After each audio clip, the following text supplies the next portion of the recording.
Okay guys, हम लोग last video में 1833 का एक्ट पढ़ चुके थे और आज जो हमारा वीडियो स्टार्ट होगा वो 1853 का अधिनियम है।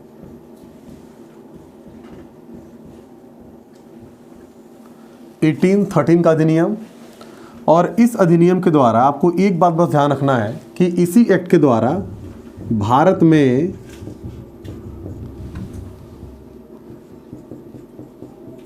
प्रतियोगी परीक्षा की शुरुआत की गई। प्रतियोगी परीक्षा की शुरुआत की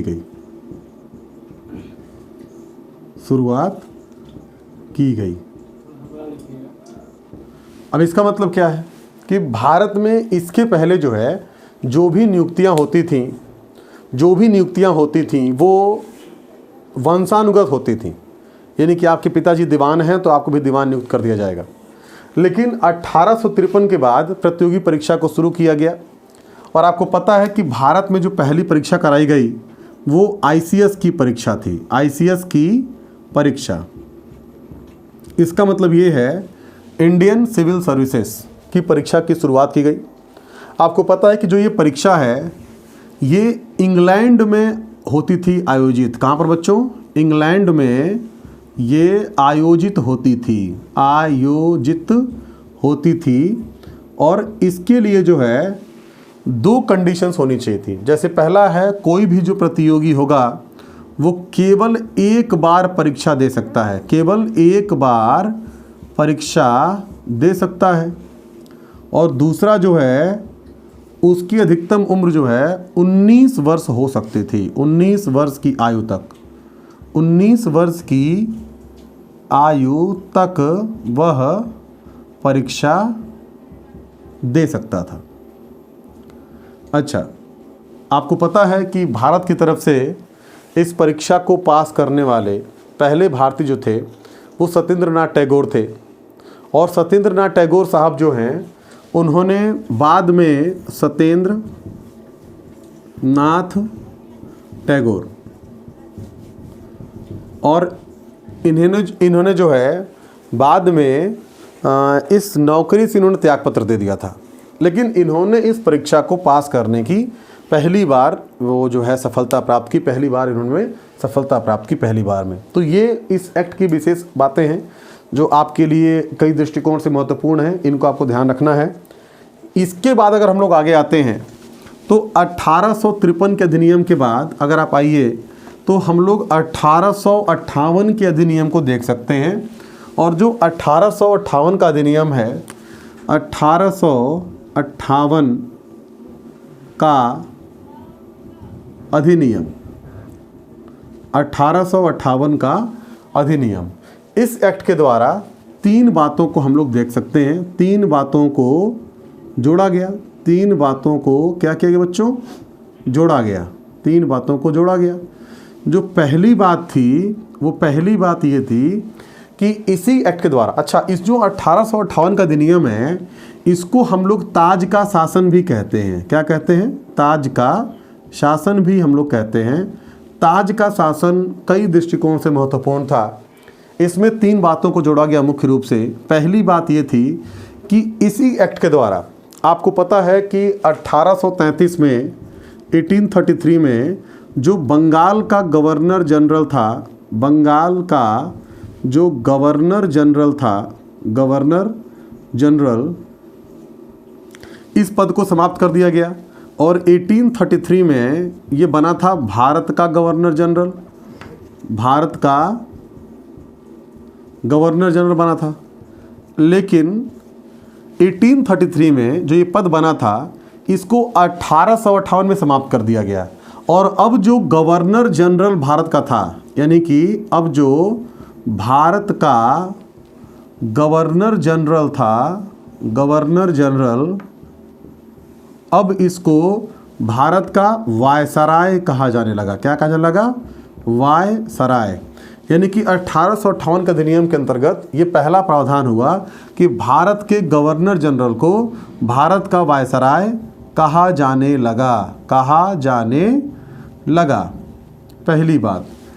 दूसरी बात यह है कि इस समय जो भारत का गवर्नर जनरल था वो लॉर्ड कैनिंग था। कौन था भैया? Lord Canning.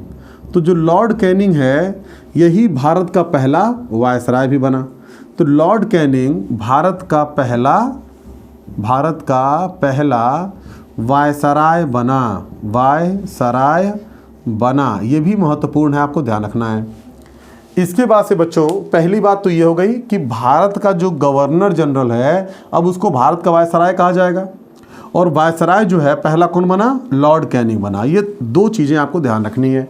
उसके बाद जो दूसरी बात महत्वपूर्ण है इस एक्ट में, वो दूसरी बात ये है कि आपको पता है कि 1858 से ठीक एक साल पहले 1857 में एक क्रांति हुई थी, जिसको हम लोग बोलते हैं 1857 की क्रांति या 1857 का विद्रोह। तो उस विद्रोह का निश्चित रूप से कुछ असर पड़ा इंग्लैंड पर, क्योंकि अंग्रेज सरकार या अंग्रेजी सरकार ये बिल्कुल नहीं चाहते थे कि जो भारत में उनका प्रभुत्व जमा हुआ है वो यहाँ से ख़त्म हो, क्योंकि उस प्रभुत्व के ख़त्म होने पर अंग्रेजी सरकार का जो रेवेन्यू है, जो पैसा वो कमा रहे हैं भारत से, वो हाथ से छिन जाता। तो वो लोग चाहते थे कि भारत में अंग्रेज़ों का दबदबा हमेशा बना रहे। तो उन्होंने क्या किया? सैनिकों के अनुपात को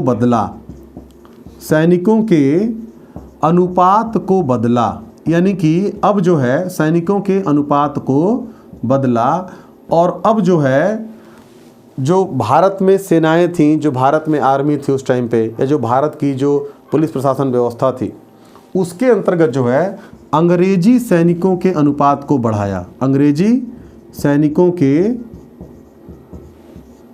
अनुपात को बढ़ाया बेटा, इन्होंने क्या किया? अनुपात को बढ़ाया। अंग्रेजी सैनिकों के अनुपात को बढ़ाया। यानी जो तीसरा फैक्टर इंपॉर्टेंट है बच्चों, जो तीसरा महत्वपूर्ण बात है, वो तीसरी बात ये है कि देखिए अब महारानी जो हैं या जो ब्रिटेन की सरकार है वो उनको बहुत ज़्यादा विश्वास अब कंपनी पर नहीं था।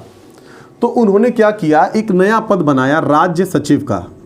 राज्य सचिव का एक पद बनाया, और राज्य सचिव का जो एक पद बनाया, तो ये जो पद है अब ये वायसराय के बिल्कुल समकक्ष है। वायसराय के समकक्ष है, यानी कि जो स्थिति वायसराय की है वही सचिव की भी है लगभग, लेकिन ये प्रत्यक्ष रूप से किसके प्रति जिम्मेदार होगा? ब्रिटिश क्राउन के प्रति। ये ब्रिटिश क्राउन के प्रति जिम्मेदार है। ब्रिटिश क्राउन के प्रति यह क्या बच्चों? ये जिम्मेदार है, ब्रिटिश क्राउन के प्रति जिम्मेदार है। यानी कि यह सीधा रिपोर्ट किसको देगा? ब्रिटेन की सरकार को। ये कंपनी के अधिकारी हैं और ये सीधे ब्रिटेन सरकार का अधिकारी है। और जो भारत में पहला राज्य सचिव बना, भारत का जो पहला राज्य सचिव बना, पहला राज्य सचिव जो बना था, वो पहला राज्य सचिव था कौन? Lord Stanley. कौन था बच्चों? Lord Stanley. तो लॉर्ड स्टैनली जो है ये भारत के पहले राज्य सचिव बने। तो अब जो है प्रशासन उसमें काफ़ी कुछ चेंज किया गया। गवर्नर जनरल को वायसराय बना दिया गया। वायसराय के समकक्ष एक और पद बनाया गया जिसको राज्य सचिव कहते हैं, स्टेट सेक्रेटरी। और ये जो है ये किसका प्रतिनिधि था? सीधा ब्रिटिश क्राउन का था। ब्रिटिश क्राउन के प्रति जिम्मेदार था। ये अपनी रिपोर्ट सीधा ब्रिटिश क्राउन को सौंपता था। ये भारत का पहला राज्य सचिव था, और जो पहला राज्य सचिव बना भारत में उसका नाम क्या था बच्चों? उसका नाम था लॉर्ड स्टैनली। तो ये तीन बातें जो हैं ये महत्वपूर्ण हैं 1858 के अधिनियम के अंतर्गत। ये तीन बातें हम लोगों को ध्यान में रखनी है। तीन बातें यहाँ से क्वेश्चन बनते हैं एग्जाम में। अब 1858 के अधिनियम के बाद अगर आप आगे आएँ, आप लोग वीडियो को पॉज करके ये जो भी बातें हैं आप इनको लिखते चल सकते हैं, नोट्स बना सकते हैं, और कहीं कैसा भी कोई प्रॉब्लम हो तो you can come to discuss. आप कमेंट करो, आपको उसका रिप्लाई किया जाएगा। अगर कोई प्रॉब्लम भी है इससे लेकर के तो निश्चित रूप से अपना प्रश्न आप पूछो, आपको उसका उत्तर दिया जाएगा किसी भी हाल में। इसके बाद बच्चों हम आते हैं 1861 का अधिनियम। 1861 का अधिनियम, आप इस पर आइए। तो जो एक 1861 का अधिनियम है ये कई दृष्टिकोण से महत्वपूर्ण है। जैसे इसमें दो बातें आपको विशेष तौर से ध्यान देनी है। पहली बात यह है कि इसी एक्ट के द्वारा भारत में आईपीसी, इंडियन पीनल कोड, इसको इंट्रोड्यूस किया गया, परिचित किया गया या लागू किया गया। लागू नहीं किया गया, आईपीसी को लाया गया। इसी एक्ट के द्वारा भारत में आईपीसी लाया गया। इसको बोलते हैं इंडियन पीनल कोड, यानी कि ये जो है ये भारत में 1861 में लाया गया। और दूसरी बात ये है कि इसी एक्ट के द्वारा 1861 के अधिनियम के द्वारा भारत में बजट बनने की प्रक्रिया शुरू हुई। भारत में बजट बनने की प्रक्रिया शुरू हुई। अब बच्चों ये बजट बनने की जो प्रक्रिया है ये भारत के दृष्टिकोण से बहुत महत्वपूर्ण था। क्यों महत्वपूर्ण था भाई? इसलिए महत्वपूर्ण था क्योंकि जब अंग्रेज हमारे यहाँ रहते थे तो अंग्रेज भारतीयों पर शासन करते थे और उन्होंने हमेशा जो है एक शराफत का चादर ओढ़ करके भारत में शासन किया। उन्होंने शराफत की चादर क्या ओढ़े थे कि वो भारतीयों को सभ्य बनाने के लिए, भारत को विकसित करने के लिए वो भारत में हैं। तो भाई भारतीयों की भी इच्छा थी कि जो टैक्सेस या जो पैसा भारतीय लोग दे रहे हैं वो टैक्सेस, वो पैसे कहाँ खर्च हो रहे हैं, इसकी जानकारी भारतीयों को होनी चाहिए थी। तो भारतीयों का दबाव था कि भाई बजट बनना चाहिए, बजट बनने की प्रक्रिया होनी चाहिए। तो बजट बनने की प्रक्रिया जो है वो 1861 में शुरू हो गई। लेकिन अभी जरा ध्यान रखिएगा कि अब भारतीयों को जो है बजट पर कोई प्रश्न पूछने का अधिकार नहीं है, कोई काउंटर क्वेश्चन करने का अधिकार नहीं है। भारतीय लोग उस पर कोई पूरक प्रश्न नहीं पूछ सकते, उस पर कोई डिबेट नहीं कर सकते। और ये जो है अंग्रेज केवल बजट बनाएंगे, बजट को रखेंगे और उस पर पूरा नियंत्रण अंग्रेजों का ही होगा। तो 1861 में इस बात को रखा गया, इस बात को जोड़ा गया कि पहला क्या था, आईपीसी लाया गया और दूसरा क्या है, बजट बनने की प्रक्रिया शुरू हो गई।